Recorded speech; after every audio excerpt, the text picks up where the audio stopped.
অজপাড়াগাঁয়ের তরুণ এক উদ্যোক্তার কারখানায় তৈরি হচ্ছে দেশীয় প্রযুক্তিতে bakery oven, ৩৬০ degree selfie booth সহ বিভিন্ন মেশিনারিজ। চীন থেকে আমদানি করা মেশিনারিজের মতো এসব মেশিন তুলনামূলক অনেক বেশি সাশ্রয়ী ও দামে কম। কম দাম থাকায় এসব ওভেন ও মেশিনপত্রের দেশব্যাপী চাহিদা রয়েছে বলে দাবি এই উদ্যোক্তার। যে মেশিনগুলি আগে চায়না থেকে আমদানি করলে ৩ থেকে ৪ লাখ টাকা লাগতো, এই মেশিনগুলি আমি বাংলাদেশে বানানোর কারণে ৬০ থেকে ৭০ হাজার টাকা আমি আমার কাস্টমারকে দিতে পারছি। এ কারণেও যারা কাস্টমার আছে তারাও আমার এই মেশিন নেওয়ার জন্য প্রচুর আগ্রহ প্রকাশ করছে। লোহার গোলাকার প্লেট কেটে মাঝখানে বসানো হয় বিয়ারিং, এরপর এতে মোটর যুক্ত করে বানানো হয় ছবি তোলার ফটো বুথ। শুধু ফটো বুথ নয়, যমুনা ইলেকট্রনিক্স ঈদে ডাবল খুশি অফার সিজন 3, যে কোনো পণ্য কিনলেই পাচ্ছেন নিশ্চিত ঈদ উপহার। এই কারখানায় তৈরি করা হচ্ছে বেকারি শিল্পের পিৎজা ওভেন সহ বিভিন্ন ধরনের ওভেন ও মেশিনপত্র।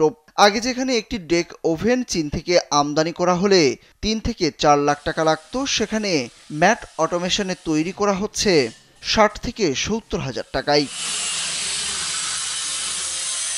বেকারি শিল্পের উদ্যোক্তারা বলছেন, এই কারখানায় তৈরি ডেক ওভেন ও অন্যান্য মেশিনারিজ সাশ্রয়ী দাম ও মানসম্মত। এগুলো ব্যবহার করে তারা সন্তোষজনক ফলাফল পেয়েছেন। এগুলো আমরা নিজেরাই তৈরি করতেছি। আগে এগুলো চায়না থেকে নিয়ে আসতো, এখন এগুলো আমরা দেশেই তৈরি করার চেষ্টা করতেছি। আর এগুলো তৈরি করে আমরা সফল হয়েছি। আমার টাঙ্গাইল একটা ফাস্টফুড কোর্ট আছে, আপনার সাবালিয়া ক্যাফে অ্যান্ড কাবাবি। তো আমার ওভেন দরকার, আমার বড় বড়ের মাধ্যমে জানার মাধ্যমে আমি এখানে আসছি। ডেক ওভেন খুঁজলাম তখন যাই দেখি সব চায়না ডেক ওভেন। তখন শুনলাম যে বাংলাদেশে একজন উদ্যোক্তা আপনার এই মেশিনটা তৈরি করতেছে।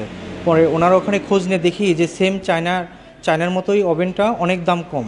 গাজীপুরের নাওজোর এলাকায় অবস্থিত ম্যাট অটোমেশন কারখানা, যার স্বত্বাধিকারী মোর্শেদ আহমেদ টিপু।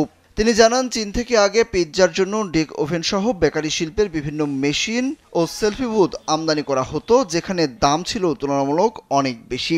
কম দামে এইসব মেশিন তৈরি করে নতুন নতুন উদ্যোক্তা তৈরির জন্য মেশিনারিজ ব্যবসা শুরু করেছেন তিনি। আমার দেশে মেশিন বানাতে পারলে মেশিনে অনেক কম টাকায় আমি আমার কাস্টমারকে দিতে পারবো, কারণ একটি মেশিন মানে অনেকগুলি মানুষের কর্মসংস্থান।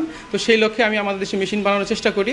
তো আমি এখন পর্যন্ত deck oven, commercial deck oven, 360 degree booth ছাড়াও আরও অনেকগুলি মেশিন আমি বাংলাদেশে বানিয়েছি। এ বিষয়ে যোগাযোগ করা হলে গাজীপুর কলকারখানা পরিদর্শন অধিদপ্তরের উপমহাপরিদর্শক মহর আলী মোল্লা ক্যামেরার সামনে কথা বলতে অপারগতা প্রকাশ করেন। বলেন, আগে পরিদর্শন করবেন, তারপর এ ব্যাপারে কথা বলবেন তিনি। সুরুজ আহমেদ, কালবেলা।